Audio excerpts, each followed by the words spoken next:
Felician University has been blessed with some great student athletes that have earned the accolades both on and off the field, and tonight obviously we're celebrating 3, but the gentleman that I would like to bring to the podium next is also a Hall of Famer, and he's a 2-time Hall of Famer. This gentleman is a Hall of Famer in the Felician Hall of Fame, but he's also a Hall of Famer in the Central Atlantic Collegiate Conference Hall of Fame.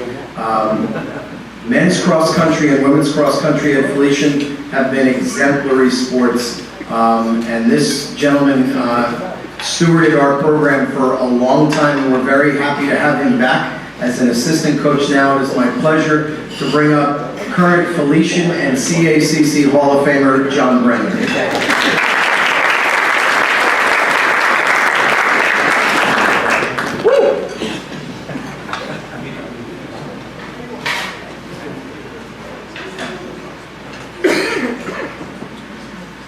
Thank you, everyone. It's an honor to be here tonight to speak about James Vander Wiele, who I admired as an athlete, and I admire even more since he stopped competing and as he's become an adult. You'll have to humor me for a few minutes here because I'm going to kind of start off with some cliche-type quotes from the world of sports. I'm going to ask you to think about them as I talk a little bit about James here tonight. The first, it's a famous quote from a poem. The poem's actually a sad poem called "To an Athlete Dying Young." But there's a line, actually it's 2 lines in a poem. It says, "And early as the laurel grows, it withers quicker than a rose." But what the author of the poem is actually talking about is how fleeting athletics is, and how our accomplishments are here today and forgotten pretty quickly tomorrow.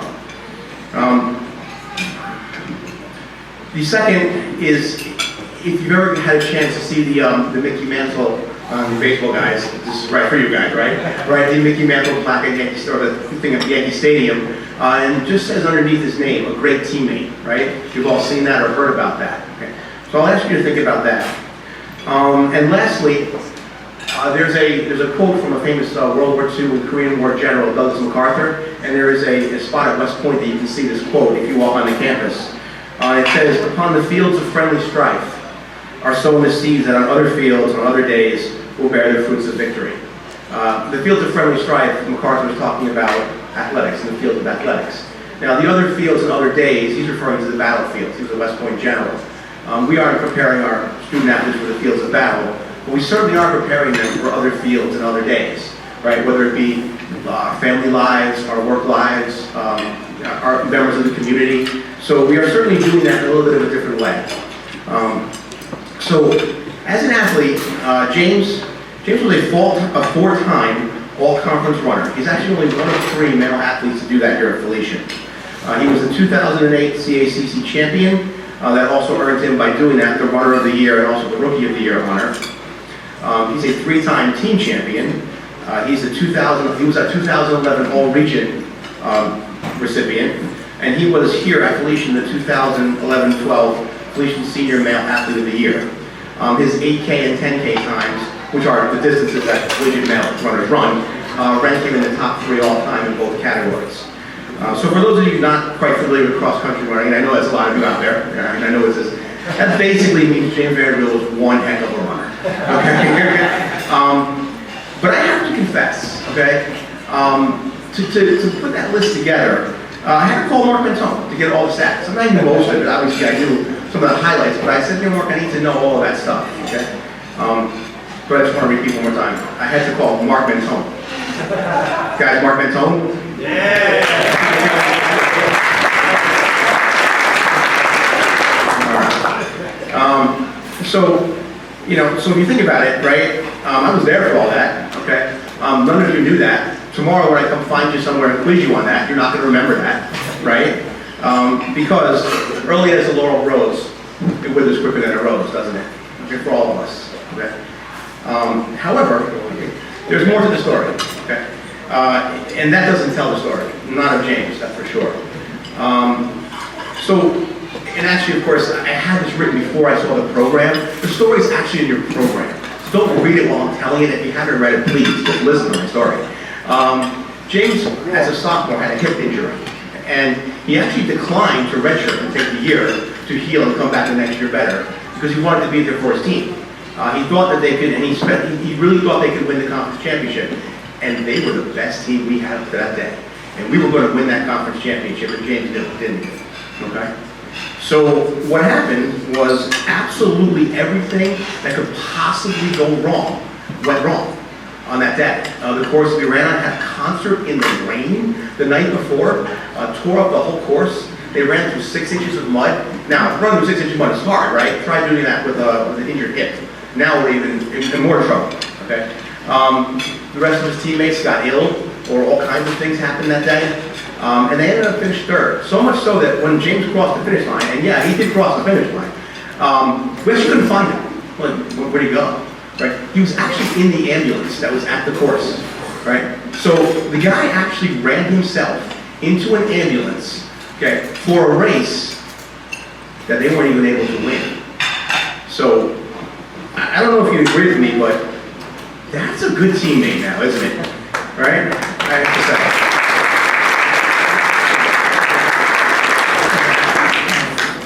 Further, that experience actually, and we always talk about, let's be honest, Coach, we always talk about, the athletes teach us as much as we teach them, right? We had that cliche. And I gotta be honest with you, for many, many years I said that. I didn't actually mean it. I kind of taught them stuff and they listened to me. But that's not, something really changed for me that year with James and with his teammates. What happened was, and after they had lost that race, a couple weeks later we had to go to the region race. And we had the meeting the night before, we got them all set up for their races. And Coach Powell and I had talked about this before it would happen. And we were wondering who was going to come. And we said, this is a time when, then many athletes, many groups, many teams start to question us, right? Well, we didn't win. It's got to be something you guys did, coaches. You know what I mean? And the meeting was over, like, the stuff for the next day. But then they brought it up. They said, Coach, can we talk to you about something? And we kind of looked at each other. We're like, here it comes. And they looked at us. James was one of those guys that was involved in this very poignantly. They said, coaches, what do we got to do to make sure it doesn't happen again next year? And we looked back at each other. Now, the answer was really simple. It's nothing. You did everything right this year. You had the worst streak of bad luck I've ever seen happen to you. So all you have to do is just do the same thing. And all we said to them was, just don't worry about it. Just do what we tell you to do for the next year, and everything will be fine. And everything was really fine, wasn't it, after that? Because they didn't lose again. Okay, so, we were very, and that touched me. Because I have to be honest, if you think about the job that we do as coaches, some of us are, I'm also in education, so it's both a selfless and a selfish job, right? If you think about it, I want you to win, I want you to do well for you, right? But when you do, I'm a good coach, right? Right? I'm a good coach because you're a good athlete. So how much is it about you and how much is it about me? Or is there some balance in between it all, right? And I said to Coach Powell, and he can attest to this, and when they left that meeting that night, and I said, I want these guys to win so bad. But it was no longer about me. It was only about them. Right? And that was a dramatic change in me because they believed in us and they didn't question us even when everything went as wrong as it could possibly go. You know what I mean? So once again, I ask you to think about it. What a great teammate for us, his team, but for his coaches too. So I learned as much from James Vander Wiele that year as he'll ever learn from me, because it truly changed me.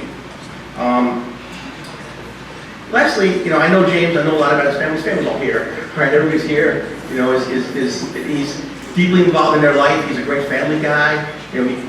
He coaches youth sports with his nephews.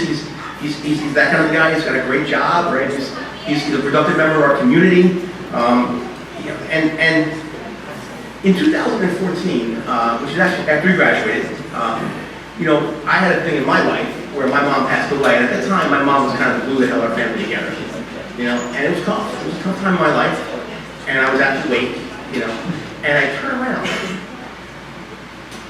There's James.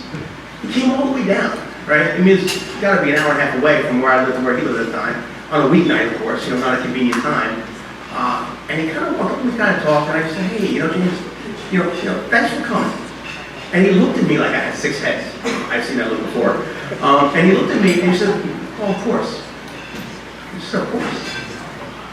So, I have to say, James is what we want on those other fields on other days, isn't it? Right? He's that kind of person that you want. You know, he was a great teammate, and he's a great guy. You know, and that is the highest compliment I can give to anybody. He's somebody that I truly have come to admire. So it is truly my honor tonight to be up here to help induct James Vander Wiele into the Felician Athletic Hall of Fame.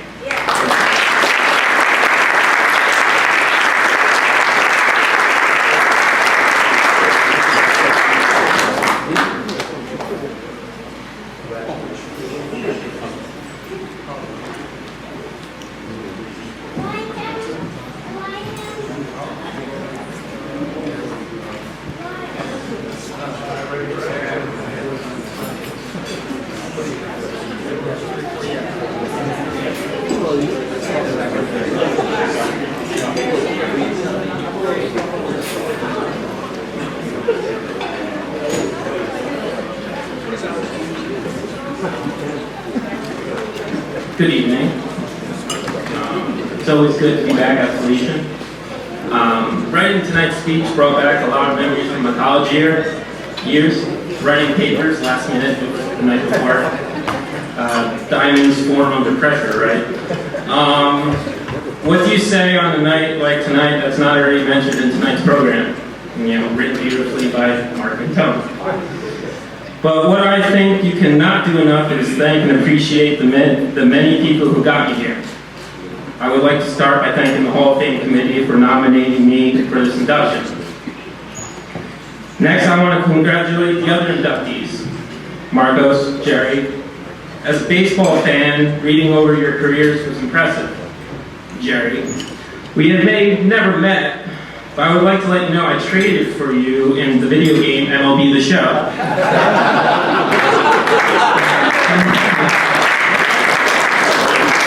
I needed a lefty out of the bullpen. I would next like to thank my parents. Mom, Dad, I am blessed to have both of you as my parents. Thank you for your never-ending love and support.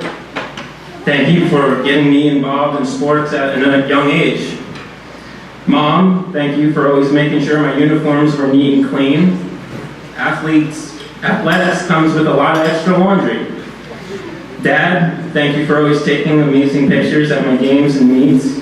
Thank you for always picking me up after school, high school practice. My dad never understood why I needed a ride. He said, "You just ran 6+ miles. You can run the extra mile home." In recent years, I have grown a great appreciation to how my parents approached my athletic endeavors. Coaching youth sports with my brother over the last couple years has shown me how much parents pressure their kids to perform well in sports. I see this on a consistent basis and the negative impact it has on youth. What I'm trying to say is thank you, Mom and Dad. Win or lose, great game or poor, your support remained the same. You reinforced bad games with telling me to get them next time, keep practicing and putting in the hard work. Thank you. I love you both.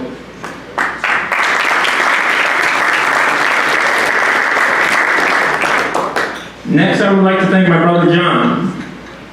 Now, you're probably sitting there wondering why. My brother is 5 years older than me. Me having a brother that much older and me being your only sibling meant I was basically your practice dummy. You usually never held back, from swatting away my layups or three-pointers in basketball to always throwing hard to me and catch in the backyard. Pretty sure you threw many perfect games against me in the backyard with a ball. You all get the picture. But as I grew older, you became my coach, and we even started playing some pickup sports together. You taught me something very valuable that I attribute to my athletic success. You taught me and told me to never worry about the opponent, that anyone is beatable, that stats don't matter because no matter what, I was going to beat you. That mentality you showed me and taught me carried me a long way. Thank you. I love you, brother. Real quick, before I get into thanking my coaches, I would like to thank my high school soccer coach, Coach Strong, for benching me halfway through my junior season, because without that, I probably would not be here tonight. I am honored that my high school coach is here tonight, Coach Mullins. Plain and simple, thank you, Coach. The dedication and passion you put into the sport is inspiring. Coach Mullins always allowed me to be a workhorse. I always wanted to do as many events as possible, which is usually 4. The reason I wanted to do this many events is because I didn't want to sit around and get bored. I wanted to compete. Coach, we had 4 amazing track and field seasons together, and I'm sorry we only got 1 cross-country season. I was a stubborn soccer player, but I finally saw the light. But that 1 cross-country season was one heck of a ride. I have so many great memories of our time together, and I would like to share one. It was from our first cross-country meet, Randolph, under the lights. I didn't know what I was doing. I asked Rob Albano, what do I do? He said, follow the person in front of you. Well, I did, until halfway through the race, there was no one in front of me. Halfway during the race, you pass a pavilion where a lot of the spectators are, and you come into a funnel with flags. Halfway down the flags, there's a walkway where pedestrians pass through.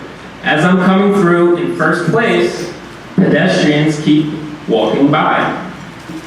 I see Coach Mullins, screaming on the top of his lungs to get out of the way.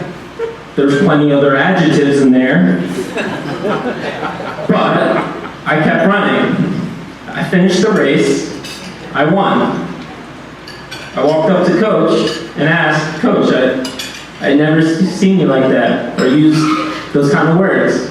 And he plainly looked at me and said, James, it's been a long time since I had somebody in first place. I wasn't having anyone ruining it. Thank you, Coach. Coach Powell and Coach Brennan, thank you from the bottom of my heart for giving me an amazing opportunity to compete at this level. I guess it's safe to say I rebounded from my first collegiate hill practice. I could not finish. Coach Brennan and Powell always had this calm presence to them when they coached. I don't know if that would have changed if I didn't perform or handle business. But I handled business, so I never really found out. You created a culture for us to thrive and succeed. You also created a brotherhood of lifelong friends. Coach Brennan and Powell were more than just coaches. I got to talk sports, music, current events, and even included them in our fantasy football leagues. Thank you for some of the best years of my life. I do miss the "what did you run today" texts. But if you texted me now, I don't think I can give you much mileage.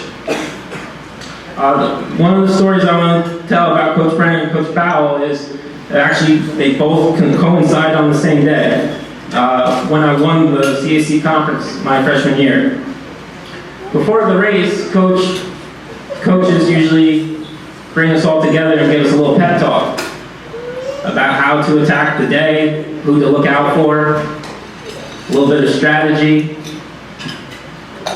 We adjourned, and as we're walking to the starting line, Coach Brennan kind of pulls up next to me and goes, James?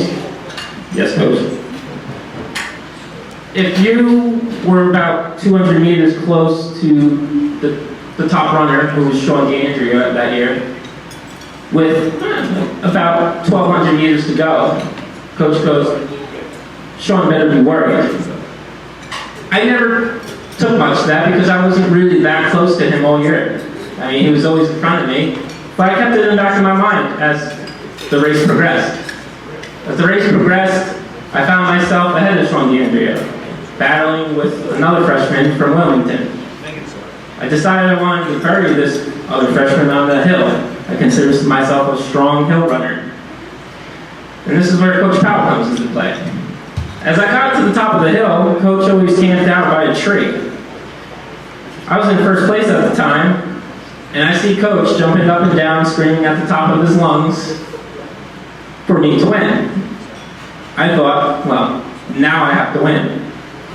I get to the bottom of the parking lot, and the freshman catches up to me. I was like, crap. I just exhausted all my energy to put some distance in between me and him on that hill, and he caught me. My mindset was, Coach Brennan believed in me, and Coach Powell was jumping up and down for me to win. I was like, I'm either going to be first or I'm going to be second. And I left it all on the line. I took home the W. Down to my teammates, Rob Albano. Rob and I go way back. Even before our high school days, our brothers played Little League All-Stars together, and we would run around the fields even back then. We didn't always see eye to eye in high school, but thank you for joining me at Felician. Thank you for always pushing me on our runs, competing with me, being a great teammate, and even a better friend. Which we achieved a lot, and it's awesome that we are in the Hall of Fame together. Taylor Trumbetti, unfortunately could not be here tonight, but I'm sure he will be watching the speech later on YouTube. I am sure we will celebrate at a later date.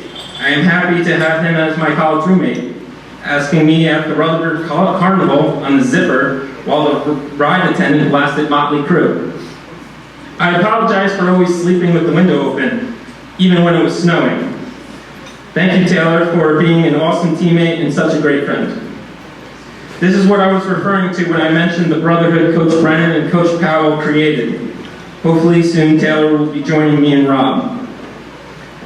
Some other teammates I would like to thank is Tim Kitcha, Juan Tran, Brendan Kruger, Jay Rogers, Keenan Huggins, Velazov. Keenan was a big-time recruit. Thank you for coming to Felician, because I know for a fact it motivated me and others to train even harder that summer, because we didn't want to lose our top spots.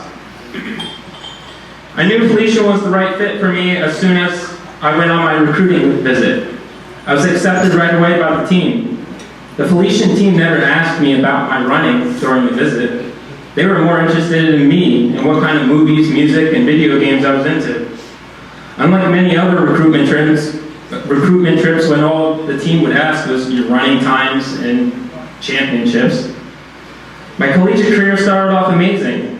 Winning the CACC was awesome, not only winning it as an individual, but as a team. Winning a championship as a team is something I never really experienced. Winning as a team became something I craved. I wanted more. I was on cloud 9 after my freshman year, but I knew I had to keep up putting in the hard work. Having Rob join Felician and as my summer running partner took my fitness to an all-time level. I felt invincible, like Superman. It seemed like no run or workout fazed me or tired me out. That all came crashing down when I injured my hip in the first meet of my sophomore year. I didn't know how to react. I was never hurt from sports before. I honestly thought I would bounce back, just put some ice on it.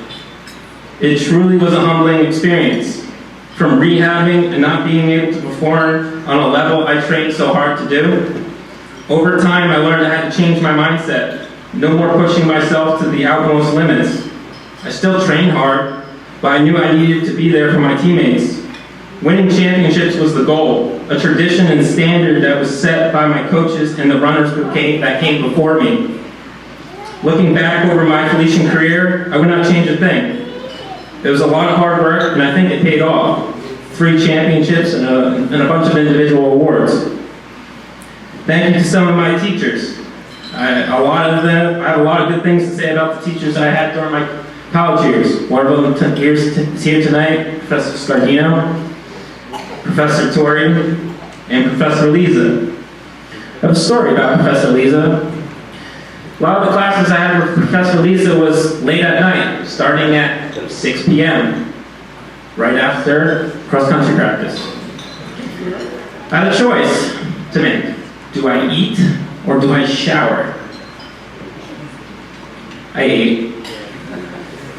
I would show up to a 3-hour class, food in hand, ice on my hip, ready to review homework. I would eat, go over homework, and probably about an hour into the class, I'd fall asleep. And I'd fall asleep for about 20 minutes, 25 minutes. Professor Wiele would allow it. Then he would have a classmate poke me awake. And he told me after I graduated, he allowed it because he knew if he allowed me to sleep that 20 minutes, I was good for the remainder of the class, which was still another hour and a half. So thank you. Commissioner Mara, we shook our hands a bunch of times. This is just one little thing. I have one award that I never won during the CACC. That is Coach of the Year. Maybe one time. One day. Thank you, JR. I was planning on asking you where all our championship banners went, but on a recent social media post showing that I see them showing nicely wallpapering the gym. So thank you. Mark Mintel, thank you for all the hard work you do for the athletic program. Colorfully writing articles about our athletic achievements. I would sit in Beckton Hall, now Sister Teresa Mary Martin Hall, in the computer lab checking your articles on our races and if we went up or down in the regional rankings. Thank you for all the great communication leading up to tonight's event. I hope to still see you here in future Hall of Fame events. Mark, you may be leaving, but you are still part of the Felician family. Can't wait to hear your speech later. In closing, I want to highlight what Mark and Coach Brennan have said in the past two Hall of Fame banquets. One, Coach Brennan and Mark said that we are pleased to be among Felician people. I believe that is true. Two, Mark said last year that Felician is a hidden gem. That is also true. I want to add one more to that. Felician is like Olive Garden. When you are here, you are family. Just no free breadsticks. Thank you, everyone, and have a good night.